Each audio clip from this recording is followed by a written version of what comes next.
सब अब यहां खोल लें। प्रश्न इस प्रकार का है, वो तो चाहिए तो वो उत्तर ही, जहां उत्तर लिखा है वो उत्तर ही चाहिए, जहां से प्रश्न उत्तर प्रारंभ हुआ है। जब किसी ग्रहग्रस्त ग्रह रूप ज्योतिर्विदाभास के पास जाके वे कहते हैं, हे महाराज इसको क्या है, ढूंढ लो फिर बताएं। मिल जाए, ढूंढ लीजिए फिर प्रारंभ क्या होगा। इसमें ऐसा है, इसमें दो हैं, एक तो है पूछने वाला और एक है ज्योतिषी जी, दो है ना। अब यहां से ये देखो, जब किसी ग्रहग्रस्त ग्रह रूप ज्योतिर्विदाभास के पास जाके वे कहते हैं, हे महाराज इसको क्या है, ये कौन पूछता है। मान लेते हैं उसका नाम देवदत्त है, देवदत्त कह रहा है इसको क्या है। तब वे कहते हैं, ये कौन कहता है, ज्योतिषी। इस पर सूर्यादि क्रूर ग्रह चढ़े हैं, जो तुम इनकी शांति पाठ पूजा दान कराओ तो इसको सुख हो जाए, नहीं तो बहुत पीड़ित होकर मर जाए तो भी आश्चर्य नहीं। ये कौन बोलता है, ज्योतिषी। अब उस ज्योतिषी को उत्तर के रूप में वो देता है देवदत्त। ये है तो देवदत्त की तरफ से, लेकिन उस ज्योतिषी से ही एक प्रश्न भी साथ साथ इसी के भीतर समाया हुआ है जो पूछा जा रहा है। आ रहा समझ, इसलिए उत्तर ठीक लिखा है। तभी वो कहता है देवदत्त, कहिए ज्योतिर्विद जैसे, या तभी कहते ना, कहिए ज्योतिर्विद जैसे या पृथ्वी जड़ है वैसे ही सूर्य आदि लोक हैं, वे ताप और प्रकाश आदि से भिन्न कुछ भी नहीं कर सकते। क्या ये चेतन है जो क्रोधित होकर दुख और शांत होकर सुख दे सके। ये देवदत्त की तरफ से, इसलिए वो प्रश्नात्मक उत्तर है। तो जब आप निर्माण करेंगे तभी चल करके आगे भारत का कुछ भविष्य सुधर सकता है, और कोई दूसरा उपाय नहीं। अब हमारे पास में कितने दिन बचे हैं, सभी खोल लें। स्वामंतव्या मंतव्या प्रकाश,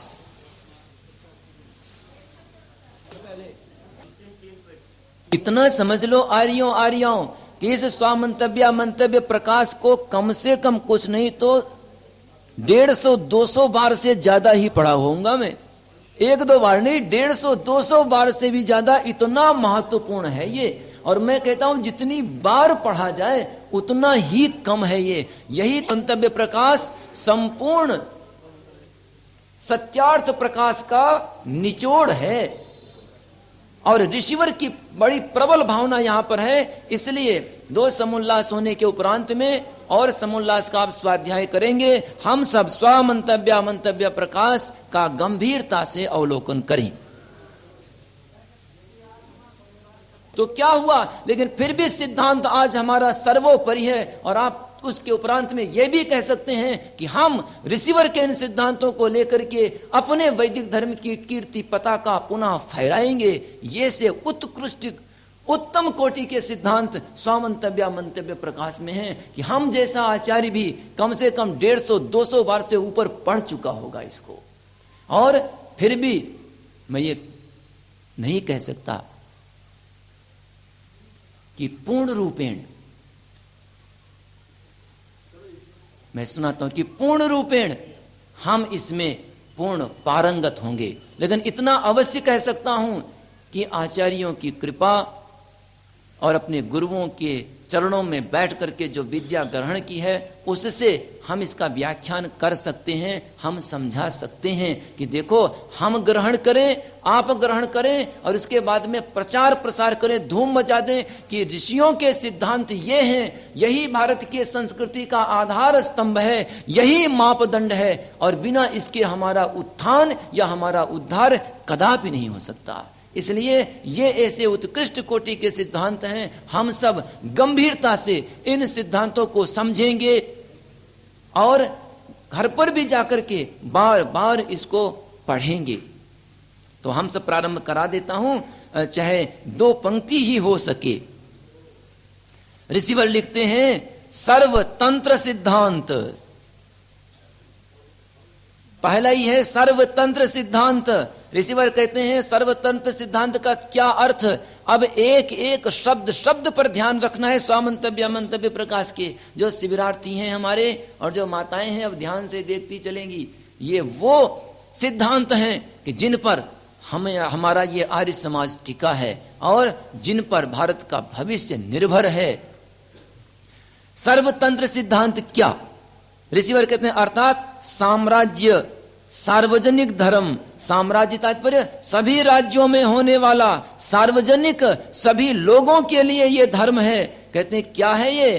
कहते हैं जिसको सदा से सब मानते आए, मानते हैं और मानेंगे भी, इसलिए उसको सनातन नित्य धर्म कहते हैं कि जिसका विरोधी कोई भी ना हो सके।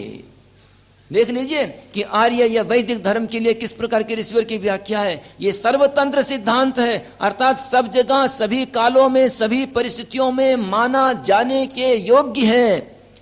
इसी का है साम्राज्य सार्वजनिक धर्म, इसको लिखते हैं ऋषिवर। साम्राज्य सार्वजनिक धर्म ऐसा नहीं है कि केवल किसी एक राज्य के माना जाने वाला, बल्कि सभी राज्यों के लिए है, सभी राज्यों में माना जाने वाला साम्राज्य। और कोई ये कहे कि ये इसके लिए है, इसके लिए नहीं है ना, ऋषिवर कहते हैं सार्वजनिक है, ये सभी के लिए माना जाने वाला धर्म है। और इसको और कहते हैं जिसको सदा से सब मानते आए हैं, हमारे ऋषि मुनि सामान्य जन सब मानते चले आए और आज भी मानते हैं जो बुद्धिमान हैं, और भविष्य में भी मानेंगे, इसीलिए उसको सनातन नित्य धर्म कहते हैं। सनातन हमेशा से चलते चला आने वाला जो धर्म है, इसलिए इसका नाम सनातन नित्य धर्म कहते हैं। नित्य का अर्थ भी है हमेशा रहने वाला, और नित्य इसलिए भी कहते हैं कि जिसका विरोधी कोई भी ना हो सके। लेकिन आज विरोधी लोग खड़े हैं, और वो इसलिए खड़े हैं कि हम ही अपने इस सिद्धांत को लेकर नहीं चल पा रहे हैं। तो विरोधी लोग जिनके पास में असत्य या अविद्या अंधकार से युक्त सिद्धांत हैं, और वो लोग इसको ज्यादा प्रसारित कर रहे हैं। देखो सिद्धांत अमूर्त होते हैं आर्यों, सिद्धांत को लेकर चलने वाला चेतन प्राणी चाहिए। कितना भी उत्कृष्ट सिद्धांत हो, अगर वो सिद्धांत केवल ग्रंथों में निबद्ध हो तो वो ग्रंथ किसी का उद्धार नहीं कर सकता, वो सिद्धांत किसी का उत्थान नहीं कर सकता।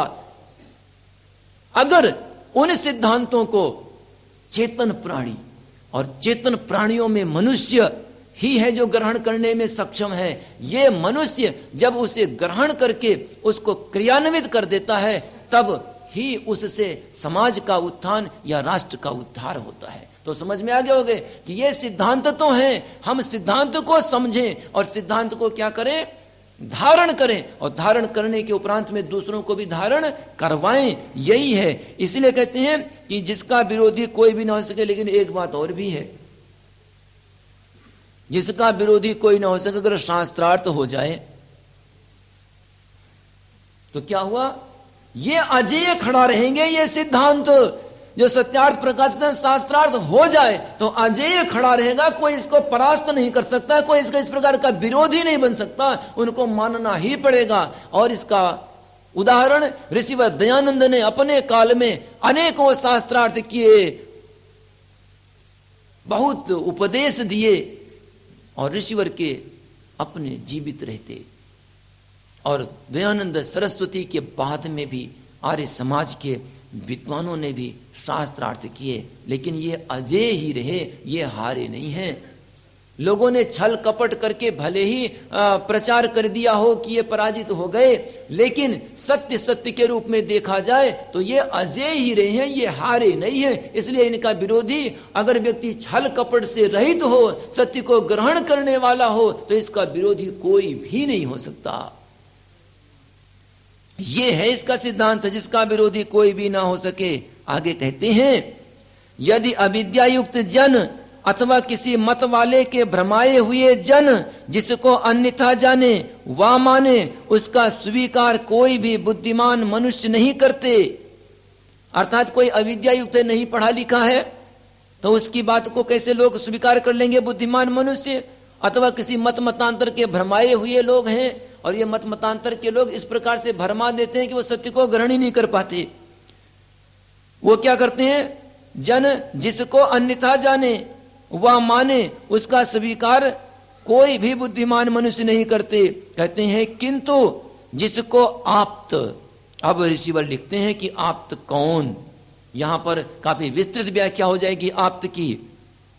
कहते हैं जिसको आप्त अर्थात सत्यमानी, सत्यमानी का अर्थ है सत्य को मानने वाला, और सत्यवादी, सत्यवादी कौन? सत्य को बोलने वाला। कहते हैं सत्यकारी, सत्यकारी कौन? सत्य को करने वाला।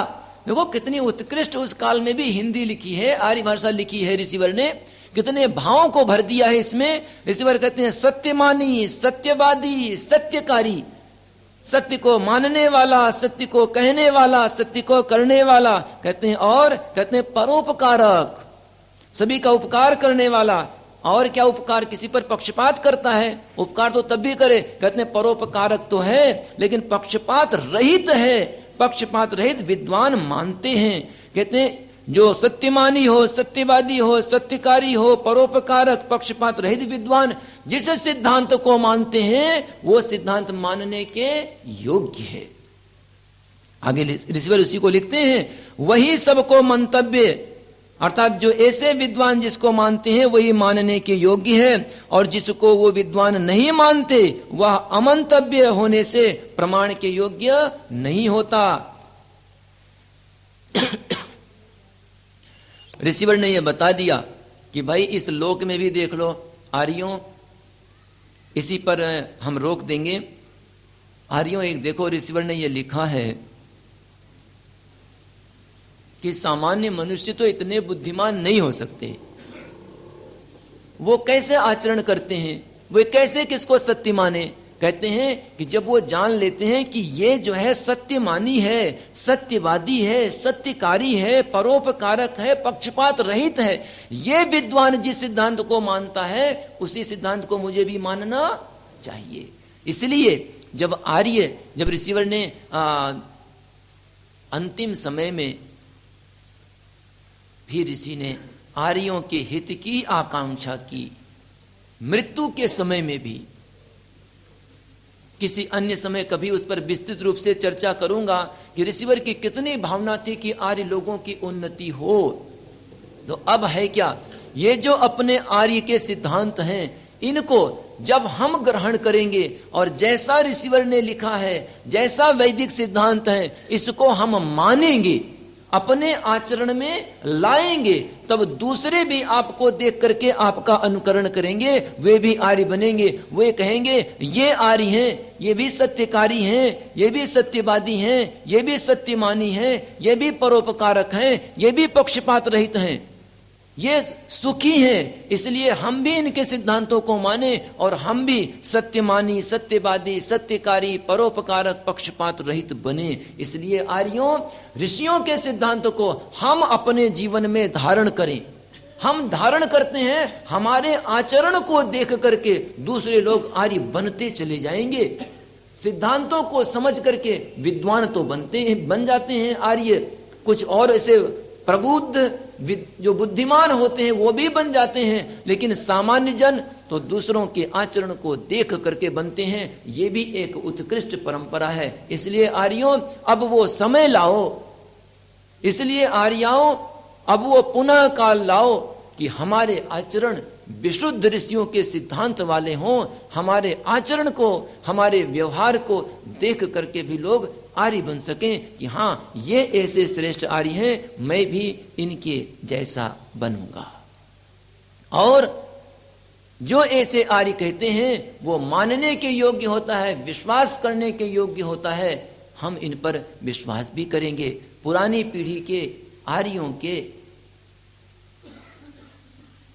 वक्तव्यों को सुनकर के ही न्यायाधीश सत्य असत्य का फैसला दे दिया करते थे कि ये आर्य हैं, इनकी बातें सत्य ही होगी।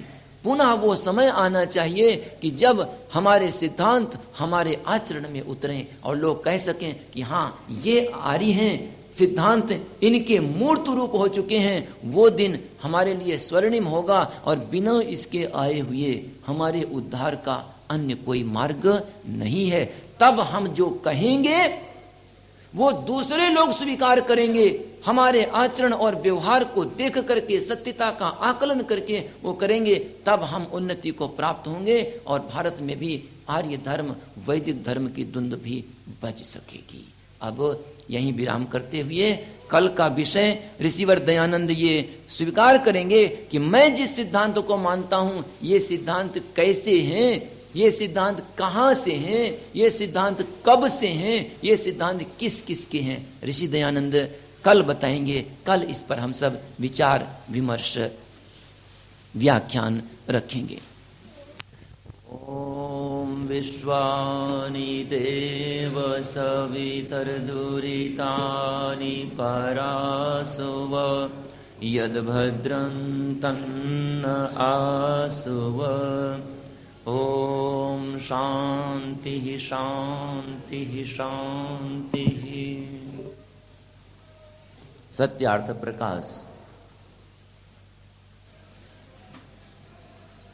में जो कुछ ऋषि ने प्रतिपादन किया है, अंतिम में उसको ऋषि ने संक्षिप्त रूप से संग्रहित कर दिया और उसका नामकरण किया स्वामंतव्य मंतव्य प्रकाश। स्वामंतव्य मंतव्य प्रकाश के अध्ययन में हम यहां तक पहुंच चुके थे जो वेदादि सत्य शास्त्र, यहां से चलना है। देखिए स्वाध्याय का याद है अथवा पीछे कहां से चलना है?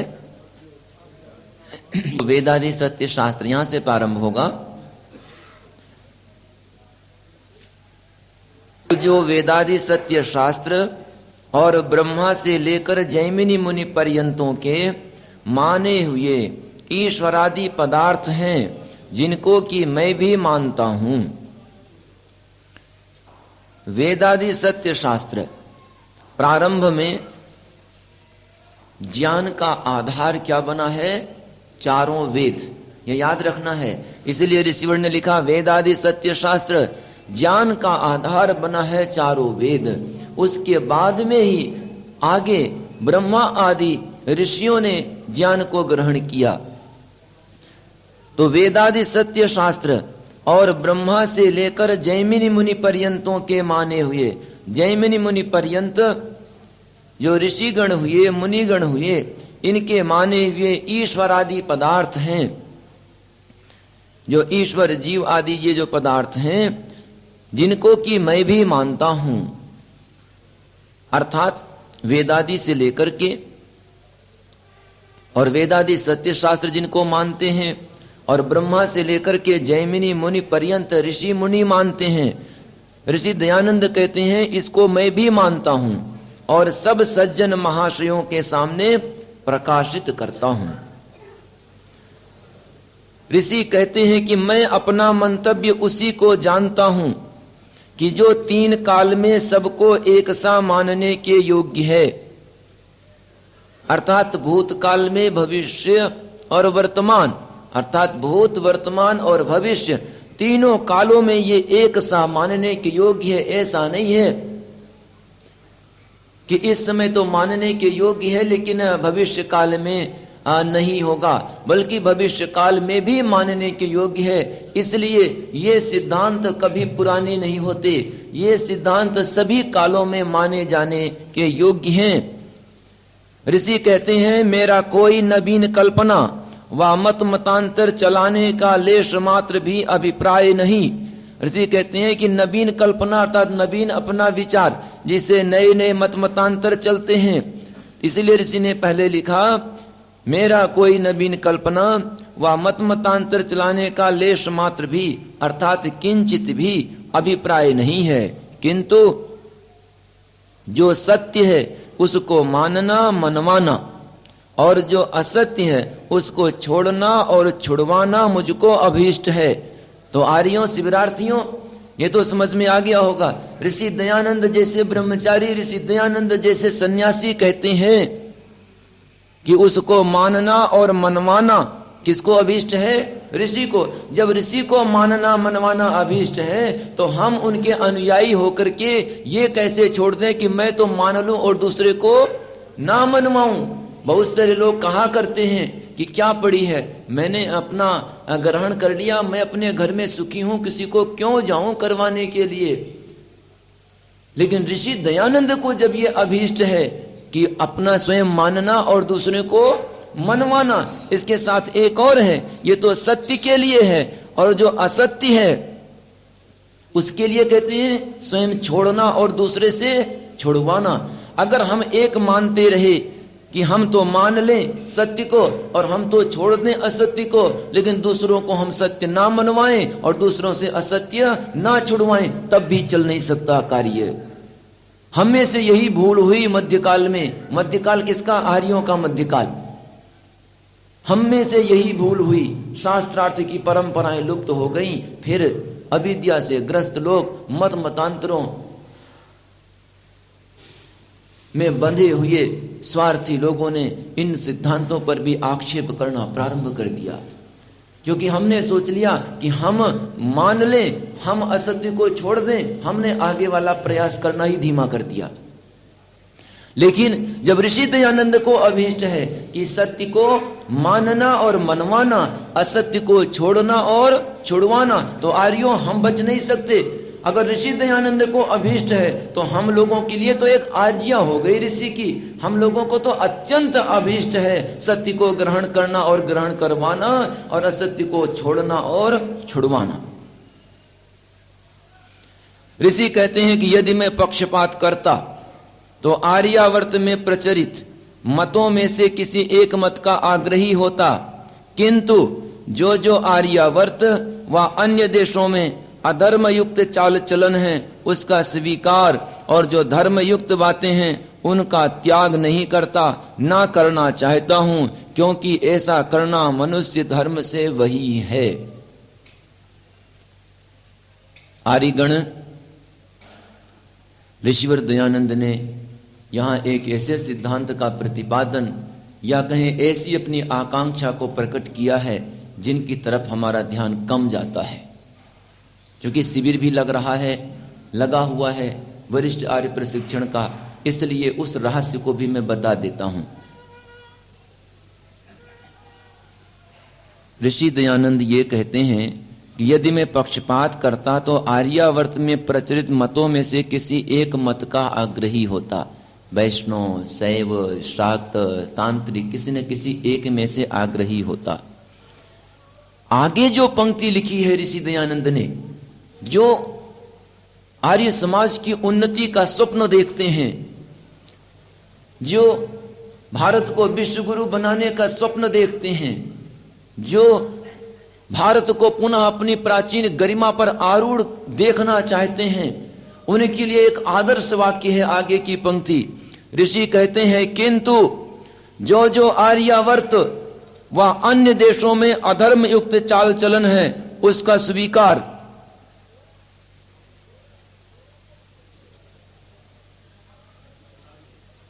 धर्मयुक्त बातें हैं उनका त्याग नहीं करता, ना करना चाहता हूं।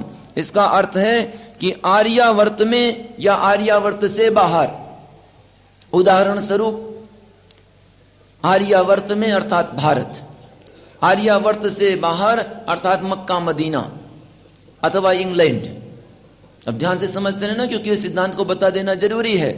आर्यावर्त भारत, आर्यावर्त से बाहर मक्का मदीना जहां मुस्लिम का केंद्र, और इसके अलावा इंग्लैंड जहां पर इन ईसाइयत का केंद्र,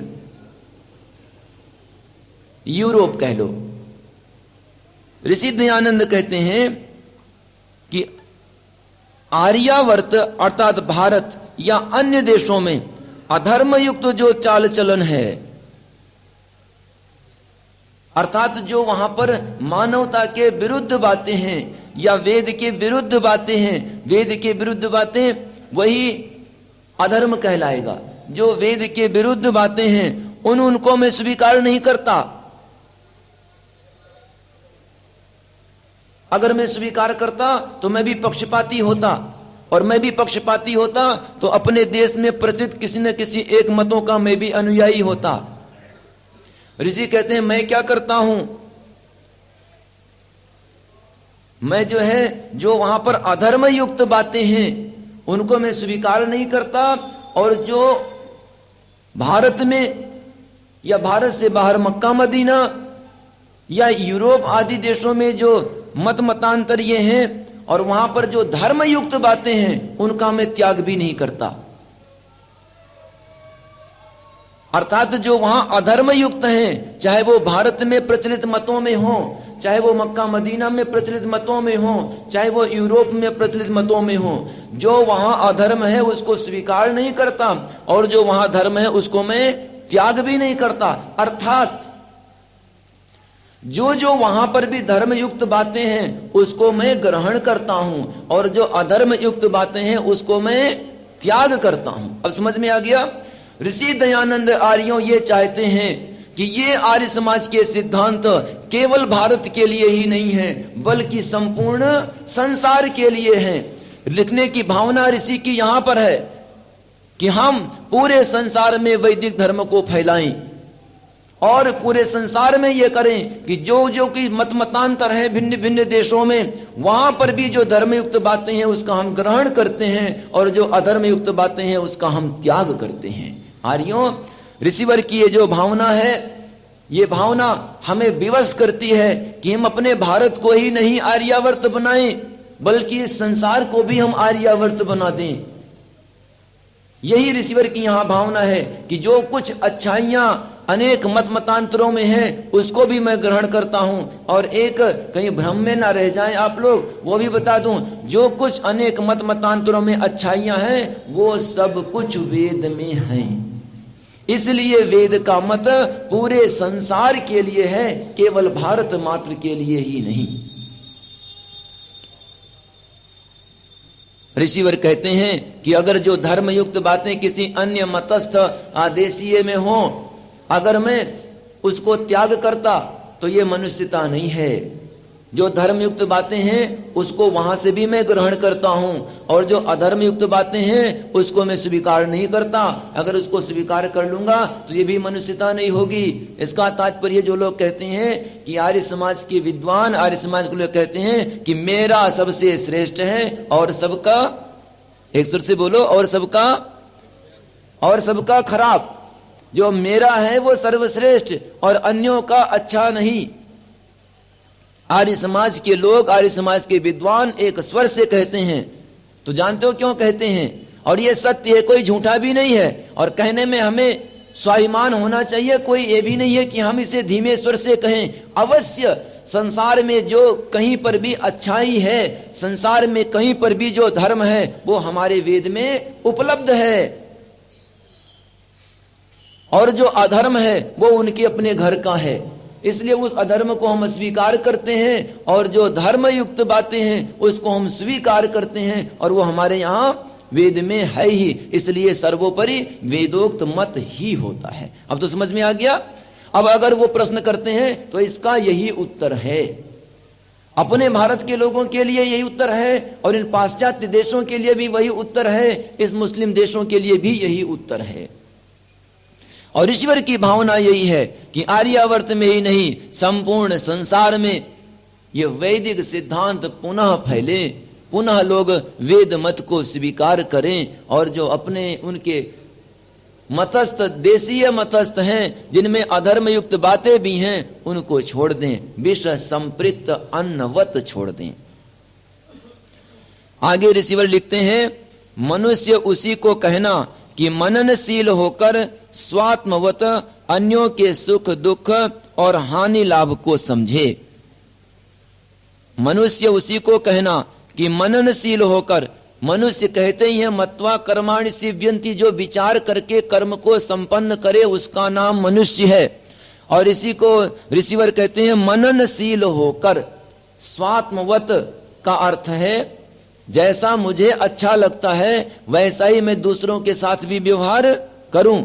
स्वात्मवत अर्थात जैसा हम दूसरों से अपेक्षा करते हैं, क्या अपेक्षा करते हैं कि ये मुझसे ऐसा व्यवहार करें, वैसा ही हमारा कर्तव्य है कि हम भी दूसरों के साथ वैसा ही व्यवहार करें। अर्थात स्वात्मवत अन्यों के सुख दुख और हानि लाभ को समझें। उसका सुख या दुख ये भी समझे कि मुझे सुख होता, मुझे दुख होता तो कैसा अनुभव होता। इसी प्रकार के दूसरों के भी अनुभव करके दुख को दूर करने का प्रयास करें। हानि लाभ को भी समझें, दूसरे के भी हानि लाभ होता है, इसी प्रकार से अनुभव करें जैसे मेरे साथ में हानि हो रही है उसको दूर करने का प्रयास करें। तात्पर्य यह है कि मनुष्य उसको कहना चाहिए जैसा उसको सुख दुख होता है, जैसा उसको हानि लाभ होता है, वैसा अन्य प्राणियों के साथ में भी वो समझें, व्यवहार करें। आगे ऋषि लिखते हैं, अब ये सिद्धांत आर्यजन काफी ध्यान से समझेंगे। ऋषिवर दयानंद ने ये सिद्धांत अपने वैदिक परंपराओं से, काफी पुरानी परंपरा, जिस परंपरा को तोड़ा गया महाभारत जैसे युद्धों में, उसके बाद में भी ये परंपराएं टूटती रहीं। आचार्य चाणक्य जैसे विद्वान मनीषी ने पुनः भारत को एकत्रित करने का प्रयास किया, पुनः धर्म को जागृत करने का प्रयास किया और अपने कार्य में काफी हद तक सफल भी रहे। लेकिन धीरे धीरे बौद्धों का प्रभाव ज्यादा बढ़ता रहा, हमारी संस्कृति पुनः विलुप्त होने के कगार पर खड़ी थी। ऋषि दयानंद ने अथक प्रयास करके इसका उत्थान किया। ऋषि यहां लिखते हैं, आर्यों, इस सिद्धांत को हम भूले ना, जो आगे ऋषि लिख रहे हैं, यही हमें जीवनी शक्ति देगा। और वो जीवनी शक्ति क्या है, ध्यान से सुनेंगे। ऋषि कहते हैं, अन्यायकारी बलवान से भी ना डरे और धर्मात्मा निर्बल से भी डरता रहे। अन्यायकारी चाहे बलवान हो, लेकिन उस अन्यायकारी बलवान से भी डरना नहीं है, और धर्मात्मा चाहे निर्बल हो तो उससे